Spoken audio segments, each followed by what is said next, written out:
Domingo à noite eu dei uma palestra lá na igreja do Jardim Iguaçu sobre a veracidade da Bíblia. E foi muito legal. Muitas pessoas na saída falaram assim: nossa, como é importante saber disso, que a Bíblia é concreto, é real, é fato, né? E eu costumo dizer que uma das maiores evidências para mim de tudo que a gente precisa crer, para mim a maior evidência de Deus é a própria Bíblia. Se a gente estudar e ver a origem dela, as profecias que se cumprem, a maneira como ela não foi corrompida ao longo dos séculos, para mim uma das grandes evidências de Deus é a própria Escritura. Como que Deus preservou até hoje esse material, para a gente não ser enganado. Você já pensou se a gente dissesse assim: eu tenho aqui as palavras de Deus, só que não é mais igual quando ele passou? Deus não seria justo com a gente, seria? Não seria justo.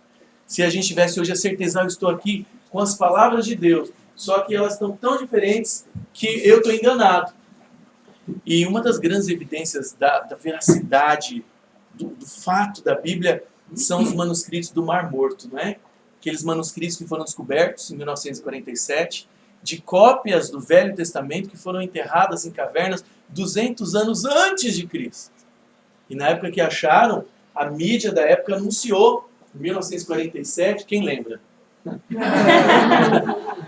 A mídia da época anunciou, né, naquelas televisões, se é que já tinha, será que já tinha? Acho que nem televisão tinha. Não tinha, era rádio só, e jornal. Anunciou que escritos de antes de Cristo, cópias da Bíblia, claro que eram cópias só do Velho Testamento, né?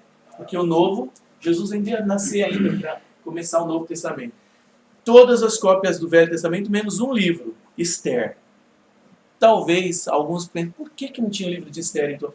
Talvez porque por um machismo, sei lá, ou por sei lá, ou porque se perdeu esse, ou não sei. O livro de Esther é um dos únicos livros da Bíblia que não menciona o nome de Deus. Talvez por isso também não copiaram.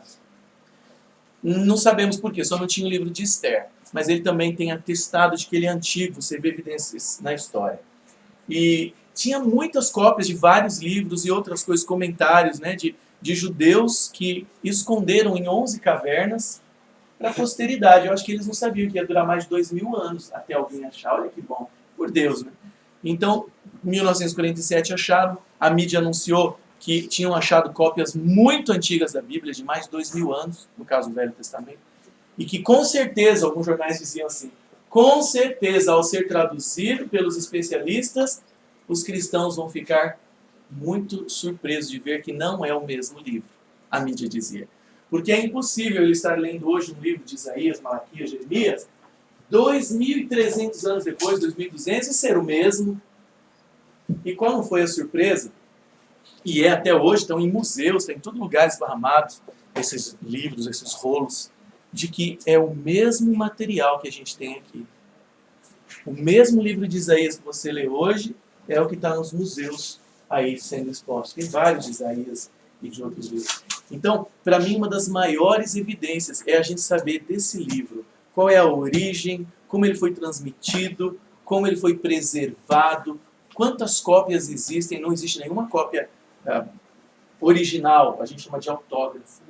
Não existe nenhuma autógrafo, né, que é o próprio autor. São cópias de cópias. Mas a gente vê pelo tanto de material esparramado que existe no mundo, principalmente na região da Palestina, no Egito, que é uma coisa sobrenatural. Tá? E as profecias também. Hoje a gente vai ver uma parte que é uma história. Lembra que a gente falou que Daniel ele é dividido em duas partes? A primeira metade dele é histórica, né? Desde que Daniel chegou lá, o que aconteceu, não é? E a segunda metade é profética. Se preparem, porque a parte profética é incrível. Uma das profecias chega até a dar o ano em que Jesus viria e seria batizado e o ano que ele morreria. E Daniel foi escrito 600 anos antes de Cristo, gente. E Daniel foi encontrado também aonde? Nas cavernas de Qumran, do Mar Morto, região do Mar Morto, lá na Palestina. O livro de Daniel já está lá, porque ele foi escrito muito tempo antes. Senão muita gente ia falar assim: eu acho que ele escreveu depois de Cristo, hein? Está dizendo que foi antes. Né? Então, os achados de Qumran, a região do Mar Morto, são fantásticos. Deus guardou até a hora certa para comprovar a veracidade da Bíblia. Hoje a história que nós vamos ver em Daniel 4 é bem interessante. Ela foi escrita pelo próprio Nabucodonosor. Daniel, ao editar o seu livro, pegou um decreto do rei, um edito do rei, e colocou no meio do seu material. É o capítulo 4. Pensa bem nisso. No segundo ano do ensino médio, no terceiro, eu lembro que eu cheguei para o professor de história, ele estava falando sobre Babilônia, né? Falei, professor, você sabia que a Bíblia fala de Nabucodonosor? É mesmo? Fala. Aí eu abri e mostrei para ele. E ele, uau, que incrível, ele foi realmente o rei da Babilônia e tal. E eu falei para ele, mais ainda, o senhor acredita que tem um capítulo na Bíblia escrito pelo rei da Babilônia? Ele, não, isso não. Aí eu pensei assim, ele é professor de história, eu sei mais que ele, né? Porque a Bíblia traz coisas fantásticas. Então, vamos abrir em Daniel capítulo 4. Vocês se lembram o que nós vimos no capítulo 1? Capítulo 1, a chegada de Daniel em Babilônia. Foram jovens capturados, a experiência dele em não comer as coisas contaminadas e Deus o abençoou com saúde. Vocês lembram que Deus quer que a gente tenha saúde? Lembra o capítulo 2? O sonho de Nabucodonosor, da estátua representando metais diferentes e a história do mundo, até a pedra que vem, que é a volta de Jesus. Capítulo 3, o rei Nabucodonosor falou assim, bom, se eu sou a cabeça de ouro, eu vou fazer uma estátua inteira de ouro, meu reino não vai passar nunca, não é? E aí a gente vê a história dos jovens que não aceitaram se encurvar para a estátua e Deus os livrou do fogo mesmo assim. Eles poderiam ter morrido, como tantos cristãos morreram como mártires. Mas Deus quis que a história deles ficasse guardada aqui para a gente e Deus salvou eles. Bom? Isso é uma história que eu quero até discutir com vocês algum dia. Por que é que Deus permite que algumas pessoas morram como mártires? Não vamos discutir hoje, mas pensa bem. Por que é que ele salvou esses três jovens, e não salvou Isaías? O Isaías que escreveu o livro, sabem como ele morreu? Agora eu esqueci qual rei que fez isso. Acho que foi o Amon. O rei Isaías morreu num tronco, ele foi preso num tronco e cerrado no meio, vivo. Por que Deus permite que uns sejam livrados e outros não, sejam mártires? Isso é uma questão interessante para a gente discutir numa próxima ocasião. Deus é muito bom, Deus sabe de tudo. Deus sabe de tudo. A gente vai discutir isso, senão a gente não consegue completar o capítulo 4 hoje. Nós vamos fazer igual um clube de leitura, tá bom? Eu vou ler dessa vez, tá? Capítulo 4, versículo 1. O rei Nabucodonosor a todos os povos, nações e homens de todas as línguas que habitam em toda a terra, paz vos seja multiplicado. Veja, o próprio rei. Daniel colocou aqui no meio do livro dele. E ele diz o seguinte: pareceu-me bem fazer conhecidos os sinais e maravilhas que Deus, o Altíssimo, tem feito para comigo. Quão grandes são os seus sinais e quão poderosas são as suas maravilhas. O seu reino é reino sempiterno e o seu domínio de geração em geração. Então isso aqui parece ser um edito real que Nabucodonosor fez e Daniel usou e que não foi encontrado. Não se encontrou isso. E a gente vai ver ao longo da história que talvez não foi encontrado, talvez não nesse capítulo dá para ver, mas no próximo. Porque as gerações que vieram depois deles eram muito ímpios, eram muito pagãos. Eles não iam querer ver um decreto do avô falando de Deus, sendo que eles tinham Marduk, não sei o que lá, um monte de deuses, tá? Então não se achou esse edito. Aliás, tem pouca coisa de Nabucodonosor. Esse deve ter sido bem escondido, bem guardado ou destruído. E aí ele conta a história no capítulo 4, verso 4. Eu, Nabucodonosor, estava tranquilo em minha casa e feliz no meu palácio. Tive um sonho que me espantou. E quando estava no meu leito, os pensamentos e as visões da minha cabeça me perturbaram. Por isso, expedi um decreto pelo qual fossem introduzidos à minha presença todos os sábios da Babilônia para que me fizessem saber a interpretação do sonho. Isso aqui lembra o quê? O da estátua, o primeiro sonho. Verso 7. Então entraram os magos, os encantadores, os caldeus e os feiticeiros, que ele tinha tudo isso, e lhes contei o sonho, mas não me fizeram saber a sua interpretação. Então a diferença aqui do primeiro sonho é que agora ele contou o sonho. Ele queria só a interpretação que fosse, né? Dessa vez ele contou o sonho. Verso 8. Por fim, se me apresentou Daniel, cujo nome é Beltesazar, que ele tinha mudado. Lembram? Está no capítulo 1. Segundo o nome do meu Deus, que ele tinha posto em Daniel, Beltesazar. E no qual há o espírito dos deuses santos. E eu lhe contei o sonho, dizendo... Veja, ele fala deuses santos. Em hebraico, em aramaico, palavra Deus, em hebraico está assim também na Bíblia que é traduzida. A palavra Deus está no plural, sabiam disso? Logo em Gênesis aparece isso. Quando Deus fala que vai criar a terra, ele fala assim, ó, façamos o homem a nossa imagem. Olha que interessante. A palavra Deus é Elohim em hebraico, né? Não o nome de Deus, que é tetragrama, YHWH. Elohim é plural de El, que é Deus. Por que o nome de Deus está no plural? Nós temos muitos deuses. Alguns acreditam que é um plural majestático, de majestade. Igual quando alguém se refere ao Papa, por exemplo, e chama ele de Vossa Alteza. Vossa é plural, não é? Vós sois, se falava-se ao rei assim, vós sois, ó excelência, mas é um só. Então isso é chamado de plural majestático. Tá? Bonito isso. Mas alguns acreditam que é por causa da Trindade, que é a doutrina de Deus Pai, Deus Filho e Deus Espírito Santo. Por isso que Deus fala lá no plural, no Gênesis, logo no começo, ao criar o homem, façamos o homem à nossa imagem. Interessante, né? Um mistério profundo. Então aqui, quando o tradutor traduz que Daniel tem o espírito dos deuses santos, talvez é um engano do tradutor. Talvez o que Nabucodonosor quis dizer aqui, já que ele está exaltando o Deus de Daniel, eu não acho que ele diria ele tem o espírito dos deuses santos. Ele conhecia Daniel. Então provavelmente ele está usando o termo Elohim, que é o mesmo que está lá em Gênesis. Tá bom? Então provavelmente é isso. Ele já reconhecia em Daniel que ele tinha o espírito de Deus, do Deus Santo.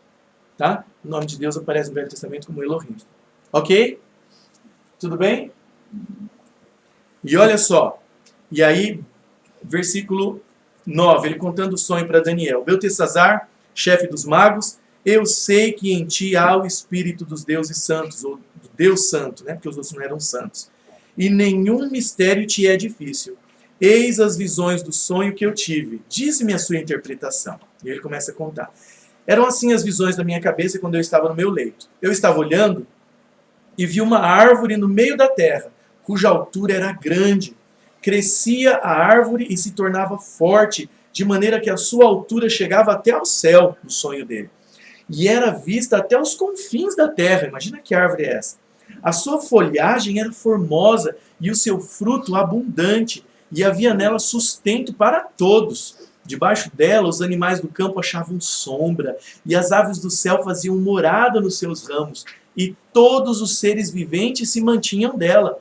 No meu sonho, quando eu estava no meu leito, vi um vigilante, um santo que descia do céu. Ele aprendeu a usar o termo santo. Aqui no caso um anjo, né? Um vigilante, um santo que descia do céu. Clamando fortemente dizendo, derrubai a árvore, cortai-lhe os ramos, derriçai-lhe as folhas, espalhai o seu fruto, afugentem-se os animais de debaixo dela e as aves dos seus ramos. Mas a cepa é aquele toco que fica, quando corta a árvore, fica o toco com as raízes. Mas a cepa com as raízes deixai na terra, atada com cadeias de ferro e de bronze, na erva do campo. Seja ela molhada do orvalho do céu, e a sua porção seja com os animais, a erva da terra, a grama. Mude-se-lhe o coração, para que não seja mais coração de homem, e lhe seja dado coração de animal. E passem sobre ela, sobre o tronco, sobre a árvore, 7 tempos. Isso é interessante, 7 tempos, guarda aí. E aí no sonho ele falava assim, ó, esta sentença é por decreto dos vigilantes, e esta ordem por mandado dos santos, a fim de que conheçam os viventes que o Altíssimo, Deus, né, tem domínio sobre o reino dos homens, e o dá a quem quer, e até ao mais humilde dos homens constitui sobre eles. Isto vi eu, rei Nabucodonosor, em sonhos.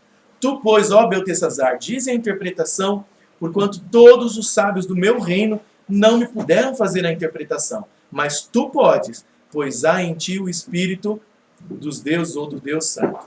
Então Daniel, cujo nome era Beltesazar, esteve atônito por algum tempo e os seus pensamentos o turbavam. O pensamento da tradução. Ele entendeu o sonho e ele viu que não era nada bom.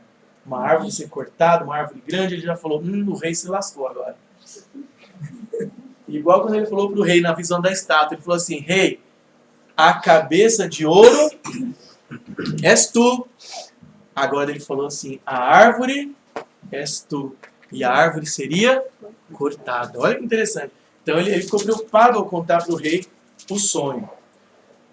Então lhe falou o rei e disse: Beltesazar, não te perturbe o sonho, nem a sua interpretação.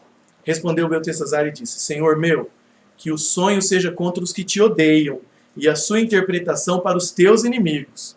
Um jeito bonito de falar para o rei, não é? Tomara que isso aconteça com os teus inimigos, aí o negócio é feio, né?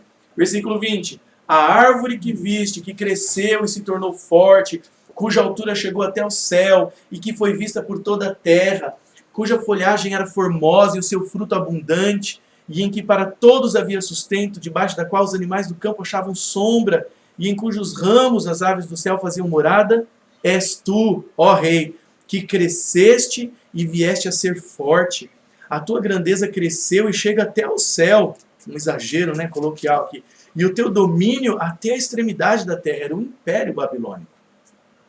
Verso 23. Quanto ao que viu o rei, um vigilante, um santo, que descia do céu. Interessante que é só aqui que aparece essa expressão para os anjos, vigilante. Que descia do céu e que dizia: cortai a árvore e destruía, mas a cepa com as raízes deixai na terra, atada com cadeias de ferro e de bronze, na erva do campo. Você vê, o Daniel tem essa característica de repetir a mesma coisa várias vezes. Já perceberam isso? No capítulo anterior a gente viu que ele repetiu a mesma coisa várias vezes. Você vê, é a palavra de Deus, mas em linguagem humana. Se o Daniel falasse muito né, ia até aqui. Então, né, Deus disse, né?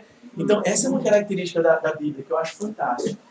Você vê a característica da personalidade de quem escreveu, mas é a palavra de Deus na linguagem humana. Fantástico isso. Paulo, por exemplo, tem o estilo dele escrever. É muito interessante Paulo. E Paulo é difícil. Se você acha difícil ler Paulo, eu também acho. Mas eu sei onde procurar os comentários, as coisas, né? E Pedro também achava que o Pedro era mais simplão, vamos dizer assim, como dizem, simplão. O Pedro, no finalzinho da epístola dele, no finalzinho da segunda epístola de Pedro, ele fala assim, ó, amados, leiam sempre as epístolas do amado Paulo, as quais são difíceis de entender, ele fala. Mas tem que ler. Então, quer dizer, Paulo tinha o seu jeito de falar, ele era muito culto, mas ele transmitiu do jeito dele. Pedro era bem mais simples. No meu mestrado eu estudei a carta de Pedro, as duas. Eu traduzi a carta, fiz uma prova pesada em cima de Pedro. E aí eu aprendi muito. E as cartas de Pedro são simples. Tem um monte de erro gramatical, sabia? As cartas de Pedro tem coisas tipo nós vai, né? A gente fomos. Porque era o Pedrão, gente. O Pedrão aprendeu o grego e falou assim, eu tenho que escrever para o povo também. Antes de eu morrer eu tenho que deixar uma carta. E ele escreveu do jeito dele. Ele falava aramaico, mas ele aprendeu o grego e falou, então nós vai. E escreveu. Tá? É igual você tentar escrever uma carta em inglês, que era a língua mais corrente, o grego, hoje é o inglês. E você vai cometer os seus errinhos, né? Eu cometo. Na tese minha lá que eu fiz, doutoral em inglês, vocês acham que eu não contratei uma revisora? Né? Porque senão, né? Senão a gente que não domina a língua comete errinhos. E o Pedro tem o jeito dele. E Daniel tem o jeito dele. E o Daniel gostava de repetir as coisas. Era o estilo dele. Tá bom? Mas é a palavra de Deus que está aqui para nós. Aliás, aqui foi um texto de Nabucodonosor que Daniel pode ter aumentado, colocado do jeito dele também. Tá? Não sei se é purinho, do jeito que Nabucodonosor escreveu, que é grande. Tá? Então ele fala assim, ó, verso, onde que eu parei? 23, é bem grande, né? Ele está repetindo tudo de novo. No meio do verso ele fala, repetindo o que o anjo falou, seja ela, né, a cepa da árvore, molhada do orvalho do céu, e a sua porção seja com os animais do campo, até que passem sobre ela 7 tempos. Ele repetiu tudo que o vigilante falou no sonho. Agora ele dá a interpretação no verso 24. Esta é a interpretação, ó rei, e este é o decreto do Altíssimo, que virá contra o rei, meu senhor. Você vê que Daniel respeitava o rei. Serás expulso de entre os homens, e a tua morada será com os animais do campo, e dar-te-ão a comer ervas, capim, como aos bois, e serás molhado do orvalho do céu, e passar-se-ão 7 tempos, quer dizer 7 anos, por cima de ti, até que conheças que o Altíssimo tem domínio sobre o reino dos homens, e o dá a quem quer. Quanto ao que foi dito, que se deixasse a cepa da árvore com suas raízes, é porque o teu reino tornará a ser teu, depois que tiveres conhecido que o céu domina. Gente, isso aqui é tremendo. O rei Nabucodonosor ia ficar louco. Olha que interessante. Mas o reino dele não ia passar. Deus quer mostrar para ele assim, ó, eu quero te mostrar que sou eu que domino. O seu reino vai voltar. Você vai ficar 7 anos, a árvore vai ser derrubada, que é o próprio rei. Você vai ficar com os animais comendo capim. Mas o toco da árvore, que é ele, né, o reino, vai ficar amarrado com cadeias de bronze, esperando você voltar. E você vai voltar e vai assumir o reino de novo.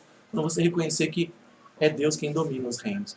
Porque ele tinha esse orgulho ainda, de que ele era poderoso e tal, e ele tinha que ser quebrado. Ele tinha que ficar humilde. Diga, aqui, Raquel. num verso que está falando aqui, ele fala, ali quando fala em Beltesazar. deixa eu ver, bem no início, ele fala que o Daniel, ele conseguiu por causa do meu Deus, que na verdade, talvez ali, Ainda faltava ele um ainda pouco, não né? estava... É verdade. Ele ainda acreditava que os deuses dele iam repetir a mesma coisa. Talvez Deus estava em alta estima. Que ele ainda acreditava que eram os deuses dele. Por causa desse meu Deus. Meu Deus, e ainda falava desses deuses. Quando ele fala Beltesazar, que coloquei o nome do meu Deus. Meu Deus. Talvez ele pode estar falando também quando ele colocou o nome baseado no Deus dele que ele tinha. Mas pelo que acontece aqui, que a gente está indo para o final, a gente vê que ainda faltava um pouquinho para Nabucodonosor se converter e se entregar a Deus. E eu acredito que ele morreu salvo. Vai acordar na ressurreição para ser salvo, vai estar junto com a gente no céu. Se a gente for. Eu quero ir. Tá? Olha só. Muito bem, Raquel, boa observação. Aí lá no versículo 27, Daniel dá uma puxada de orelha nele, ó. Olha que interessante. Portanto, ó rei, olha que puxada de orelha boa. Aceita o meu conselho e põe termo pela justiça em teus pecados. Ó, põe termo, termina pela justiça, pelo que é certo, em teus pecados e em tuas iniquidades, usando de misericórdia para com os pobres, e talvez se prolongue a tua tranquilidade. Então a gente vê aqui que ele não fazia jus, fazia questão de ajudar os pobres do reino e tal. Ele era meio ditador também, né? E existe um tablete que eu não separei, eu vou trazer quando eu voltar aqui, um tablete babilônico até hoje, que tem um discurso do Nabucodonosor, dizendo assim, você vê que ele era orgulhoso mesmo. Eu não lembro o nome do tablete, mas o tablete é o que eles faziam em argila, né, as escritas, em que o Nabucodonosor fala assim, ó, eu, Nabucodonosor, fiz todas essas coisas. Eu sou poderoso sobre todas as nações. Então subiu muito para a cabeça, né? Então ele tinha que quebrar esse orgulho. Deus não gosta de orgulho, gente. Então a gente está falando de um personagem real que tem tablete dele até hoje nos museus, escritas dele. Tá? Então ele tinha esse problema. Versículo 28, todas essas coisas sobrevieram ao rei Nabucodonosor. Olha que interessante. Verso 29, ao cabo de 12 meses, passeando sobre o palácio real da cidade de Babilônia, um ano depois, hein, ele ficou pianinho durante um ano. O sonho assustou ele. Mas um ano depois ele não resistiu. Provavelmente, ao andar sobre o palácio, sabe o que ele viu? Provavelmente, os jardins suspensos da Babilônia, uma das maravilhas do mundo que ele fez, do mundo antigo. Né? Diz que era lindo, lindo, lindo. O historiador Heródoto, que viveu pouco depois, ele fala que era coisa fantástica, era lindo demais. A gente não sabe como era, mas era uma obra de engenharia linda, linda, linda. Os jardins suspensos da Babilônia. Provavelmente ele viu isso, ou a própria organização do reino, os muros e tudo. E aí o orgulho subiu de novo, né? E aí ele esqueceu de tudo. E aí, olha o que aconteceu. Um ano depois, versículo 30, falou o rei e disse, não é essa grande Babilônia que eu edifiquei para a casa real, com o meu grandioso poder e para a glória da minha majestade? Falava ainda o rei, quando desceu uma voz do céu. A ti se diz, ó rei Nabucodonosor, já passou de ti o reino. Na hora.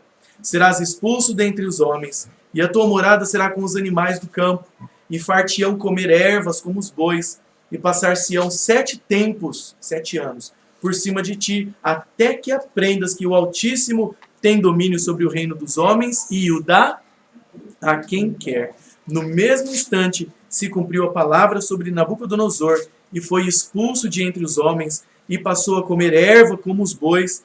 O seu corpo foi molhado do orvalho do céu, e dormia ao relento, até que lhe cresceram os cabelos. Aqui é um exagero do tradutor, como as penas da águia. Não tem a palavra pena no original. Então aí que o povo lê e fala assim, cresceu pena de águia nele. Não está falando que cresceu pena, está falando que cresceu como se fosse. Mas aqui o tradutor quis dar uma ajudinha, né? Porque no texto fala assim, ó, e cresceram os cabelos como da águia. Né? Quer dizer, imagina um cara crescendo o cabelo dele. Já viu mendigo quando fica um mês sem lavar o cabelo? Tudo? Já viu como é que fica aquilo? Né? Se o cabelo for grande, tudo engruvinhado, é uma coisa de doido, né? Então ele compara com a da águia, sei lá por quê, com a suja. Aí o tradutor já imaginou pena na cena. Ele colocou que o cabelo cresceu como penas da águia. Então, ao ler a Bíblia, tem essa questão de tradução também. Mas também a águia, ela não demora um certo tipo de anos para a pena dela cair, crescer novamente. Dizem isso, eu pesquisei isso, mas diz que isso é mais uma lenda urbana da internet. Ah, tá, porque aqui ele conta que ele ficou 7 anos, né? 7 anos. E a águia tem toda essa... Nessa história da internet que ela sobe num pico, e arranca as penas, e arranca as unhas, arranca o bico. Espera tantos Diz anos que é mais uma crescer. lenda urbana. Diz que não tem fato comprovando isso. Tá?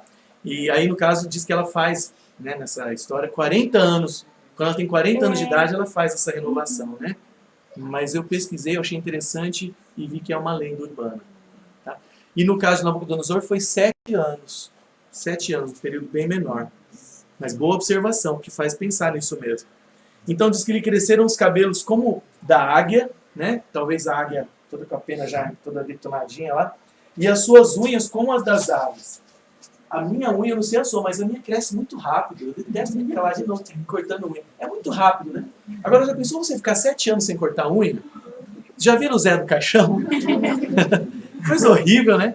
Não dá uma angústia de ver? Imagina que ele envergar assim a unha para trás, né? Mas ele estava como um bicho. A unha estava crescendo e estava como um bicho. Aí tem gente que já quer imaginar. Eu já vi um efeito especial que fizeram no filme que vai além do que está na Bíblia. Vai além. Cresceu pena nele, cresceu dente de lobisomem. Aí já é demais. Isso que aconteceu com ele, gente, existe hoje ainda. Sabiam disso? O que provavelmente aconteceu com ele, tem documento na internet, documentário. Chama-se uma versão licantropia. Tem uma menina que cresceu num dos países lá do outro lado do mundo, e ela cresceu no meio dos cachorros e ela acha que é um cachorro. E ela late, ela faz igualzinho, é incrível. É uma doença mental que a pessoa se identifica com um cachorro, com um bicho. Né? Alguns se identificam com outro bicho. Então, a licantropia, se não me engano, tem a ver com lobo, com cachorro. Então tem uma versão também chamada zoantropia, que é zootropia, alguma coisa que a pessoa pensa que é um animal. É uma loucura, é um desvio mental. Se não é essa, é alguma coisa muito louca que deu na mente dele. Porque você veja no sonho, quando o Daniel está falando, o Nabucodonosor está explicando o sonho, que o vigilante, o anjo, falava assim, ó, que seja tirada a árvore, que lhe seja tirado o coração de homem e lhe seja dado um coração de animal. E coração na Bíblia quer dizer o quê? Quer dizer mente. Quando na Bíblia Jesus fala assim, ó, em Mateus 5:8, se não me engano, Jesus fala assim, ó, bem-aventurados os limpos de coração. Será que ele está falando da cardia aqui? Do cardio? Bem-aventurados os limpos de coração, é sem gordura na veia? Os limpos de mente, de pensamento. Então, quando fala assim, ó, que seja-lhe tirado o coração de homem e lhe dê um coração de animal. Estou falando da mente. Então, provavelmente foi um problema mental que ele teve. Tá? 7 anos. E como é que isso não está no registro? Eu falei naquele dia com o meu professor de história, ele falou, será? Né? Eu falei, pois é, não está registrado. Você acha que você ia querer manter um registro desse na sua história? E geralmente os antigos reis, eles não gostavam de guardar registro negativo.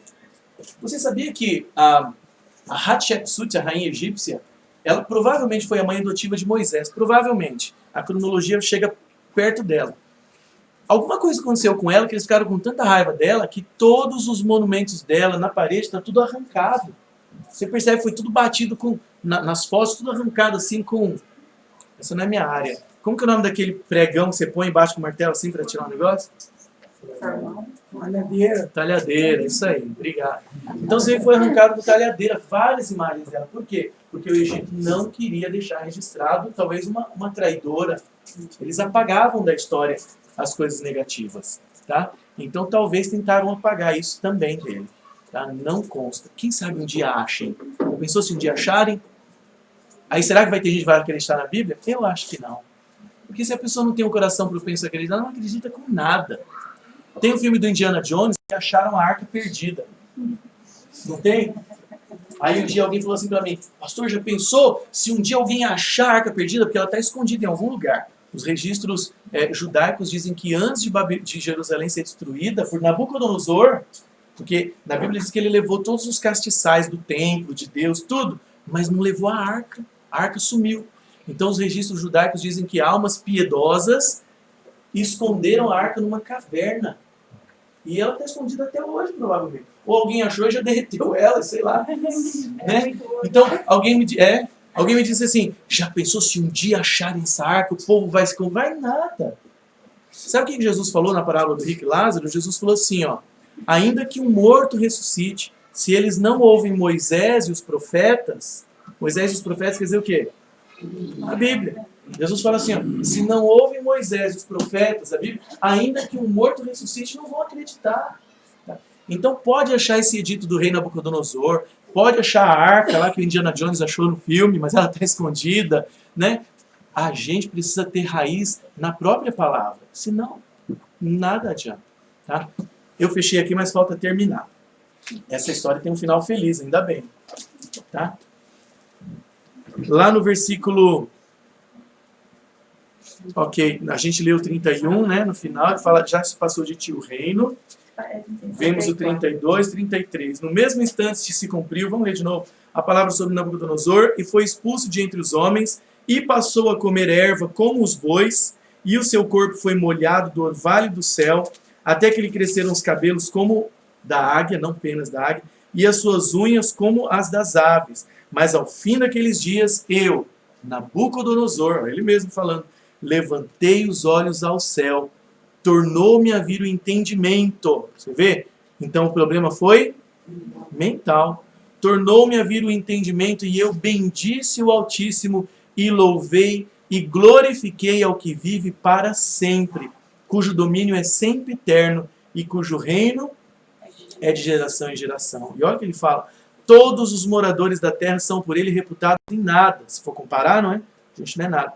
E segundo a sua vontade, ele opera com o exército do céu e os moradores da terra. Não há quem lhe possa deter a mão e nem lhe dizer, o que fazes? Então logo me tornou a vir o entendimento, também para a dignidade do meu reino, tornou-me a vir a minha majestade e o meu resplendor. Buscaram-me os meus conselheiros e os meus grandes, fui restabelecido no meu reino e a mim se me ajuntou extraordinária grandeza. Veja que interessante quando ele fala aqui, ó, buscaram-me os meus conselheiros e os meus grandes, isso dá a entender que eles esconderam isso. A pessoa chegar para o reino e falar assim, ó pessoal, o rei está meio pirado, mas está tudo bem, tá? A gente está no comando. Não ia ser nada legal, né? O rei está dormindo com os bichos ali, mas... Então provavelmente os altos oficiais, o pessoal da corte, manteve ele em segredo por 7 anos, já pensou? Manteve ele em segredo e assumiram o reino. E alguém pode dizer assim, por que é que não mataram ele, não usurparam o reino? Aqui entra uma coisa interessante de história, né? Por isso que é legal conhecer o contexto da época, tudo faz sentido. Naquele tempo, antigamente, se achava que quem era louco, olha que interessante, estava dominado por espíritos maus. Até hoje tem gente que pensa isso. Naquele tempo, quem era louco era considerado como sendo dominado por espíritos maus. E se você matasse um louco ou mexesse muito com ele, os espíritos dele iam vir em você. Davi se aproveitou uma vez de uma estratégia dessa. Sabiam disso? Antes de terminar aqui, olha que curioso. Davi se fingiu de louco uma vez, quando ele viu que ele ia morrer. Ele foi pego por um rei inimigo. E ele falou, o único jeito é eu fingir que sou louco. E o rei liberou ele. Quer ver só? Mantém aqui que a gente vai voltar lá para terminar. Vamos lá para, acho que é 1º ou 2º Samuel, capítulo 21. É quando ele é levado para o rei Aques, se não me engano. Se não for essa passagem, eu vou procurar rapidinho e acho. 1º Samuel, acho que é isso. É isso?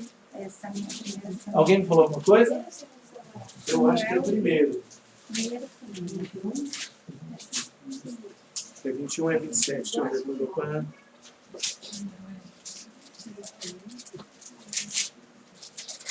21. Senão eu procuro rapidinho lá no meu celular e acho. 21. É isso mesmo. Finalzinho do capítulo 21. 1 Samuel, capítulo 21. Oi? Davi que está com um sacerdote. É lá no final, capítulo 21. Lá no versículo 10. Olha que interessante. 1 Samuel 21, 10. Todo mundo achou? Levantou-se Davi naquele dia e fugiu de diante de Saul. Ele saiu do fogo e caiu na frigideira. Ele estava fugindo do Saul e foi para Aques, rei de Gate. Porém os servos de Aques lhe disseram: esse não é o Davi, o rei da sua terra? Não é a este que se cantava nas danças, dizendo: Saul feriu seus milhares, porém Davi seus 10 milhares? E o Davi ficou preocupado quando viu que reconheceram ele, né? Davi guardou essas palavras considerando-as consigo mesmo e teve muito medo de Aques, rei de Gate, pelo que se contrafez diante deles, em cujas mãos se fingia de doido. Ele, na minha tradução, diz, ele esgravatava nos postigos das portas. Tem uma tradução mais atual? E deixava correr a saliva. Hã? Riscava as portas. E deixava correr a baba pela barba. Imagina? Né? E o rei falou assim, isso não é o Davi não, gente. E eu não quero mais um doido aqui não, senão passa para mim. Eles acharam que passava. E aí olha que interessante, verso 14. Então disse Aques, que era o rei, aos seus servos: bem vedes que este homem está louco? Por que me trouxestes a mim? Faltam-me a mim doidos? Para que me trouxesses mais este para fazer doidices diante de mim? Há de entrar este na minha casa? E aí no capítulo 22 diz que ele conseguiu sair de lá. Falar, deixa esse cara para lá, é doido. Né? O rei se fingindo de louco. Por quê? E aí a gente volta para Daniel, que aconteceu depois, né? Uns 400 anos depois. Eles achavam que com louco não se mexe. Então, o rei pode ter guardado o seu reino por isso, ninguém pode ter usurpado o reino, tentado matá-lo por isso. Vai que esse negócio passa para mim, né? Eu tenho família para cuidar, vou ficar dormindo no mato com boi, né? Então veja, passaram os 7 anos, a Bíblia diz, a gente leu um pouquinho lá atrás, que Nabucodonosor ergueu os olhos ao céu. Interessante isso, né? Você já viu um cavalo olhar para o céu? Não olha. Quer dizer, veio o juízo nele, ele parou e já pensou, olhou para cima e falou, meu Deus, o que eu estou fazendo aqui? Né? Porque normalmente o animal não olha para o céu. O animal não olha para o céu. Então ele fala, passou 7 anos, já veio o entendimento. Ele olhou para o céu ali acordando e Deus deu para ele o juízo de novo. Muito interessante, né? Muita gente pensa que isso aqui é o conto da carochinha, mas eu creio piamente que isso aqui é histórico, é real, assim como os tabletes de argila estão guardadinhos até hoje de alguns escritos desses homens, tá? Então, terminando o capítulo 4, lá no versículo 37, o último versículo, olha como que ele termina. Agora, pois eu, Nabucodonosor, o próprio rei, louvo, exalto e glorifico ao Rei do céu, porque todas as suas obras são verdadeiras e os seus caminhos justos, e pode humilhar aos que andam na soberba. A história desse capítulo é interessante, tem uma lição para a gente aprender. Veja, não tem muitas coisas para a gente aprender nesse capítulo, tá? A gente vai ter capítulos um pouco mais difíceis. A lição maior que a gente tem desse capítulo é: Deus não gosta do orgulho. Vocês sabiam que muitas pessoas não vão poder desfrutar do que Deus tem para nós, que Ele quer nos dar, por causa do orgulho? Se tem uma coisa que não encaixa com Deus, é o orgulho. Pensa bem, o que eu vou falar parece um absurdo. Deus é humilde. Como assim? Se existe um ser no universo que podia ser orgulhoso, quem seria? Não é verdade? Se tem um ser no universo que podia ser orgulhoso, é Deus. Mas Deus é humilde. Na Bíblia diz assim, ó, que Deus amou o mundo de tal maneira que deu o seu filho. E aí, ao dar o seu filho, podia escolher um casalzinho mais riquinho, né? Ele escolheu um casal pobre, que para oferecer o sacrifício lá do filho, do bebê, que eles ofereciam, lá em Deuteronômio fala assim, lá no Velho Testamento, que se o casal fosse muito pobre, podia oferecer uma pombinha, um rolinho, uma rolinha. E foi o que eles ofereceram. Em vez de nascer numa cama poderosa lá de uma família rica, ele nasceu e foi colocado aonde o berço dele? Manjedoura é bonitinho falar hoje, né? Porque a gente não é da roça, não sabe o que é manjedoura. É um coxo. É onde você põe água e põe palha pro boi, pro bicho comer. Então veja, Deus é humilde. Na Bíblia, ao retratar o inimigo de Deus, que foi expulso do céu, fala assim, ó, que ele dizia, eu subirei, eu serei adorado, eu quero ser semelhante ao Altíssimo. Uma criatura queria ser igual ao Altíssimo e ser adorado, por isso que, né, teve problema. E Deus, ao contrário, fala assim, ó, eu descerei e eu viverei como eles e morrerei no lugar deles. Deus é humilde ou não é? Como Deus, que podia ser orgulhoso, é humilde, esse capítulo de Daniel 4 mostra que o orgulho não é bem-vindo. Eu quero terminar mostrando duas passagens da Bíblia que confirmam isso, para a gente terminar hoje, e aí a gente pode abrir para algumas perguntas, tá bom? Se alguém quiser fazer. Deixa eu só ver, eu marquei aqui. Está lá no Novo Testamento, são passagens bem interessantes mostrando que Deus não gosta do orgulho. Nós temos que pedir para Deus para ser humilde. Lá em Tiago, capítulo 4. Tiago, capítulo 4, versículo 6, por exemplo. É uma das passagens. Alguém pode ler? Tiago está lá no Novo Testamento. E para quem não sabe, esse Tiago que escreveu esse livro, Tiago, capítulo 4, verso 6. Para quem não sabe, só uma curiosidade, esse Tiago aí foi um dos irmãos de Jesus, sabiam? Os irmãos que José já tinha antes. Maria era virgem, mas José já tinha filho, sabiam disso? Tiago é um e Judas outro, não Iscariotes, é o que escreveu outro livro. Mas José não tinha sido casado também. Provavelmente foi. José desaparece da história muito cedo. A última vez que aparece José na história é quando Jesus tinha 12 anos. Ele some, e a Maria vai até o fim. Então José já tinha idade, e na Bíblia em duas ocasiões fala dos irmãos de Jesus, que falavam assim, você não vai no templo? Vai lá, prova que você é o Messias e tal. Então provavelmente José era mais velho e já tinha filhos. Interessante, né? E Existe uma comprovação, mesmo com esse texto, de algumas passagens assim.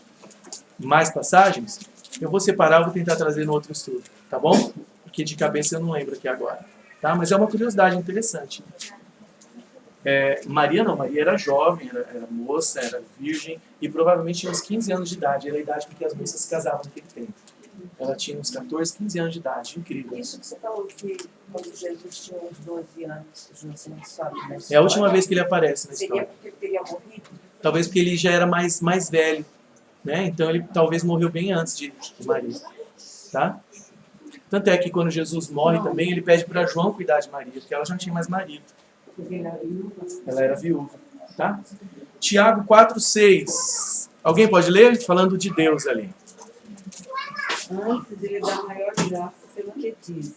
Deus resiste aos soberbos, mas dá graça aos humildes. Olha que interessante. Deus resiste os soberbos, os orgulhosos, mas dá graça aos humildes. Outra passagem está em 1 Pedro 5, versículo 5. 1 Pedro 5, 5.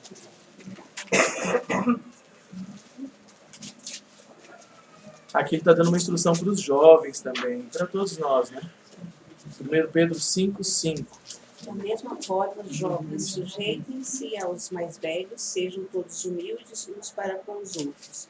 Porque Deus se opõe aos orgulhosos, mas concede graça aos humildes. Olha, 2 vezes falou isso, né? Então aqui ele está falando para os jovens. Jovens, respeitem os mais velhos, sejam humildes, porque Deus resiste os soberbos, os orgulhosos. Então a grande lição do capítulo 4 de Daniel é essa. O rei se achava, mas Deus tinha que dar uma quebradinha nele para ele poder, né, se colocar no seu lugar e ser mais feliz. E poder ir para o céu na hora certa. Tá bom? Esse é o nosso estudo de Daniel, capítulo 4. Alguém quer fazer alguma pergunta? Se eu souber responder, eu respondo. Se não, a gente deixa para a próxima lição. Eu estudo aí.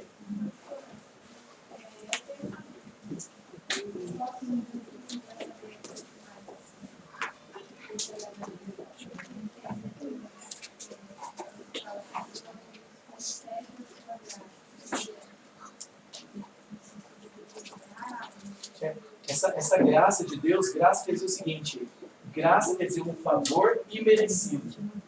Isso é a graça de Deus. Eu não mereço, mas Ele quer me dar. Isso é graça. De graça, eu não paguei. E Deus quer dar a sua graça para todos. Para todos. Mas o orgulhoso cria um bloqueio e não consegue chegar muito bem nele. Então Deus fala que ele resiste ao orgulhoso, mas o humilde ele dá a sua graça, ele dá mais o seu favor. E gente, hoje com as religiões que insistem em ganhar dinheiro do povo, muita gente pensa que bênção de Deus é o quê? E funciona, né? Porque o que acontece com as igrejas? Né? E isso é um engano. Quando a Bíblia fala de bênção de Deus, não é dinheiro. Senão Jesus não foi abençoado. Ele era pobre. Tá? E vários outros profetas da Bíblia também não foram. Oséias era pobre. Tá? Os discípulos, Pedro era muito simples também. Tá? Então, quando fala de bênção, o que é a bênção que Deus quer dar? É essa graça. É você ter um coração feliz, um coração cheio de propósito, saúde. Gente, a alegria de você ser amado, de você estar com alguém que está de bem, você ter esperança, você estar de bem com a vida, com o que você tem. É essa a graça que Deus quer Deus não dar. trabalha com moeda de troca, né? Deus não trabalha com troca. Tipo assim, ó, você me dá que eu te dou. Imagina. O dízimo e a oferta é para edificar a palavra É dele, por chegar gratidão, nos é porque a gente fala assim, Senhor, eu te amo. E é tudo lei, que é meu né? é É teu. uma lei que ele Sim, deixou. é para quem aceita, quem entende. Não é para receber. Não é para ganhar. Se Deus trabalhasse a base de troca, nós estaríamos sendo salvos por merecimento. Que eu estou dando e que está me dando de volta. É por graça. Sempre é por graça. Tá? O que você ia falar? Todos os sonhos do rei tinham interpretação? Boa pergunta. Será que todo sonho dele tinha alguma coisa, né? Boa pergunta. Os antigos entendiam, e muita gente entende assim, você vê muita coisa não mudou, né? Que um sonho tinha que ter um significado, ainda mais um sonho que tinha chamado a atenção dele, né? Nem sempre, aliás, na grande maioria das vezes. E tem pessoas que nunca vão ter um sonho assim. E às vezes Deus pode querer se comunicar com você por sonho, por que não? Só que é o seguinte, se é Deus se comunicando com você por sonho, se é Deus, nunca ele vai contradizer o quê? É bem claro isso, né? Imagina Deus dá uma instrução aqui, aí ele fala assim, não, eu vou fazer diferente, não vou seguir minha palavra. Então, Deus pode dar? Pode, se for preciso. Mas isso é um evento, assim, de uma vida. Pode não ser uma vez, 2, 3, 5, ou nenhuma. Tá? Agora, se Deus está dando revelação constante, quer dizer que aquela pessoa é uma profeta. Tá? Eu já tive 1 ou 2 sonhos que foram muito importantes para mim, particularmente. Que me ajudou muito, me tranquilizou, né? E eu tenho certeza que Deus me deu aquele sonho. Não era uma profecia, era algo para me confortar, que eu precisava daquilo. Talvez ele dê respostas no sonho. Pode dar respostas, mas eu repito, gente, a nossa base para crer em Deus nunca é sentimento. Porque o sentimento, a Bíblia diz que ele nos engana. Tá? Eu falei para vocês da mulher que deixou de ir para uma igreja porque ela viu a sombra de cabeça para baixo, era uma cruz de cabeça para baixo. A gente tem que se basear na Bíblia. Então, se Deus me dá um sonho, alguma coisa, nunca ele vai contrariar a Bíblia. Nunca, jamais. Tá bom? Essa é a base. Então, Deus deu 2 sonhos para ele, porque ele viu que ia mexer com eles. Ia chamar atenção. O rei teve um sonho. Igual aconteceu com o faraó também na época de José. Aconteceu poucas vezes. Pilatos, a esposa de Pilatos, teve um sonho também. No finalzinho de Mateus, você lê que o Pilatos estava confuso, ele não sabia se ele crucificava esse homem ou não. O homem parecia bom, mas todo mundo mandava crucificar. Ele falou, e agora, né? E aí está no finalzinho de Mateus. A mulher de Pilatos vem, acho que é Mateus ou Marcos, ela vem e fala assim, ó, chamou o marido de canto e falou assim, ó, eu tive um sonho que me perturbou muito para você não mexer com esse homem. O homem arrepiou isso, né? Ela era profeta? Não. Ela era cristã? Não. Mas Deus tinha que deu um sinal para proteger o próprio Pilatos de não fazer besteira. Funcionou? Não. Pilatos fez besteira do mesmo jeito. Então, cuidado com os sonhos, tá? Tudo tem um propósito. A gente tem que estar atento. Tá? Então é isso daí. Obrigado pelo estudo de hoje, por terem participado. Eu espero que a gente esteja gostando de aprender juntos. Tudo que a gente lê na Bíblia, estuda e aplica no coração, nunca é para fazer mal. Só faz bem. Concordam comigo? Deus abençoe a todos. Eu quero ouvir mais uma canção especial que nós temos. E aí nós vamos fazer uma oração.